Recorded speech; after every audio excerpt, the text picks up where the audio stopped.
iOS 17 has been out now for a little more than a month. And we've finally gotten all those big bugs worked out, like the 15 overheating, and as well as a bunch of other bugs that Apple has come out and fixed. And for the first time ever, Apple has actually taken a step back from developing future softwares like iOS 18, watchOS 11, iPadOS 18, macOS 15, to work on all these bugs in the current software. Now, this was only for a week, so I'm very curious kind of to see if this is going to be a stability update and kind of get better as time goes on, because we are already on the 7th update for iOS 17, and it's been less than a month. But now, it's been out for less than a month, and we all know the big headlining features, but there are actually a lot of hidden features that in iOS 17 that I personally use on a daily basis that not a lot of people know about. So the first one is the ability just to swipe to reply on a message. So in the Messages app, in a Messages thread, you can just swipe to reply to a person who sends you a message. So we can just swipe on this response, and then we can respond, and then it's in line to that thread, just like that. So you don't have to worry about pressing and holding and then replying like you had to in the past. Now, another feature in the Messages app is check-in. Now, this is kind of one of the bigger features, although not a lot of people know how to use it. So, to use check-in on your iPhone, you're going to go ahead and click on the plus sign to open the app drawer. And then you're going to swipe up to more, and you're going to see check-in. And then you're going to click on it, and it's going to say, let your friends know that you arrived. So what check-in does is it allows you to set it up with a friend of yours, or really anyone who has an iPhone, to basically kind of track them as they go about their drive home. So instead of having to say, hey, text me when you're home, it'll share it for the duration of the ride. So you will have to put in, like, you're going from point X to Y. That way, your iPhone will know, okay, I should be expected to arrive at 10:20 p.m. And if you don't arrive by 10:20 p.m., the other person will get an alert saying, hey, it doesn't look like I'm going to arrive at 10:20. I'll be arriving at X, or something may have happened if you want to check in with me, as this was the last time my iPhone was unlocked, and this time was my Apple Watch was unlocked.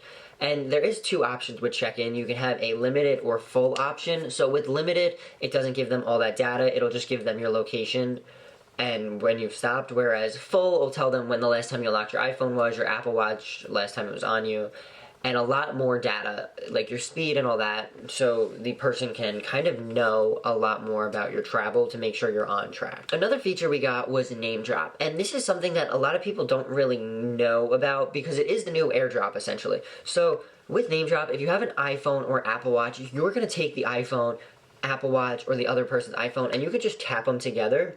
You're going to get an animation on both of them, and it's going to go ahead and share over the contact information, or let you pick the contact information you want to share over.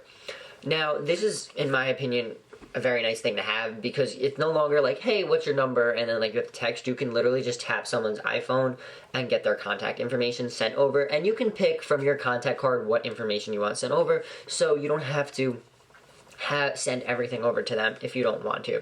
Because I know personally my contact card has all my emails and stuff, whereas if I'm sending it to someone, I most likely just want to give them my phone number, and I can. Now, another more hidden feature is the ability to share AirTags among family members. Now, I can't tell you the amount of times where I have given family members my keys or something that has an AirTag, and then they get the alert, it looks like they're following you, when in reality, they're not being followed because they have my device. They know they have the device. And this way you can actually go ahead and share the AirTag. So what you're going to do is open Find My iPhone, and then you're going to want to go ahead and select on the AirTag, and then you're going to find a new section that says Share this AirTag, and it's going to say to add person.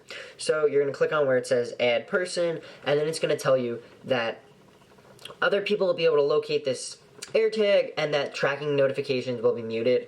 As if you're sharing it with someone, this way they won't be given that AirTag alert because you are sharing the AirTag with them, so they are aware that it is with them, essentially.